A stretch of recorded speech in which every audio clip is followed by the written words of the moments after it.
রিল্যাক্সে বসেন, এটা রাখো।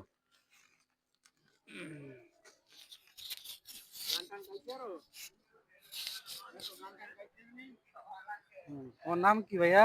ইয়াসিন। ইয়াসিন। বাসা কোথায়? রাখো, এটা রাখো, এটা। বাসা কই? নদীর ঘাটে।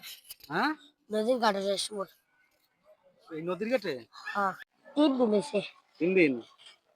আজকে বিক্রি হয়েছে? হ্যাঁ, 200 হয়েছে। 200 টাকা বিক্রি করছো? হুম। আহ, তো তোমার বাসায় কে কে আছে? মা, মা। আব্বা। এখানে তো আমাদের এই যে আজকে ময়মনসিংহ কৃষি বিশ্ববিদ্যালয়ে পুনর্মিলনী অনুষ্ঠানে তুমি চা বিক্রি করতে, এখানে আসলে চা আহ, দেয়া আছে সবাই, মানে চা এখানে আসলে ওইভাবে খায় না, তো তাও তুমি 200 টাকা বিক্রি করছো, ভালোই বিক্রি করছো। আহ, দেখি তো চা বানাও তো, কি সুন্দর করে আমাকে চা দাও তো 3টা।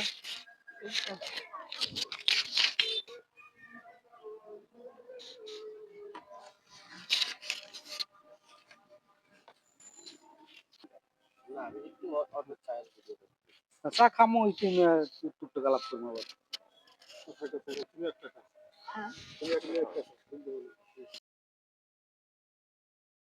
আসসালামু আলাইকুম রহমতুল্লাহি ওবারাকাতু। প্রিয় দর্শক, আশা করি সবাই ভালো আছেন। আমি আল্লাহর রহমতে অনেক অনেক ভালো আছি।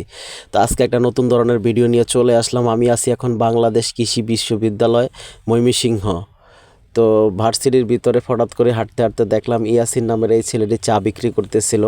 তো প্রিয় সালেক ভাই বললো যে ছেলেটির সাথে একটু কথা বলি, এত ছোটো একটা ছেলে ফ্লাস নিয়ে হাঁটতে পারতেছে না। তো সালেক ভাই কথা শুরু করছিলেন, তো দুঃখজনক হইলো সত্য, আমার যে মাইক্রোফোনটা ছিল হঠাৎ করে চার্জ চলে গেছেন। তো এই ছেলেটার সাথে সালেক ভাই লং টাইম দীর্ঘ সময় কথা বললেন, প্রায় 10-15 মিনিট।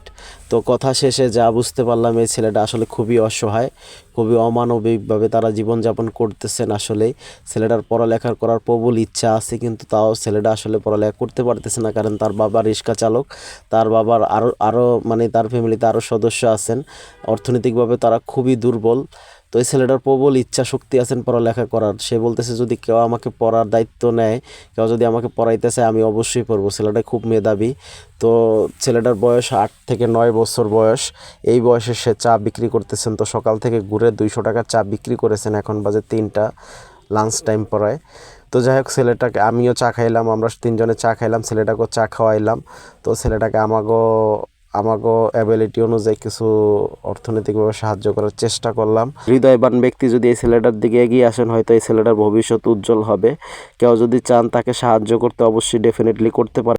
তো আমি আশা করব ইনশাল্লাহ, অবশ্যই যাদের হেল্প করার মনমেষতা আছে, যারা হেল্প করতে চান, অবশ্যই ইয়াসিনের সাথে যোগাযোগ করবেন। ইয়াসিনের বাড়ি হলো শেষমোর, নদীর পার, ময়মনসিংহ।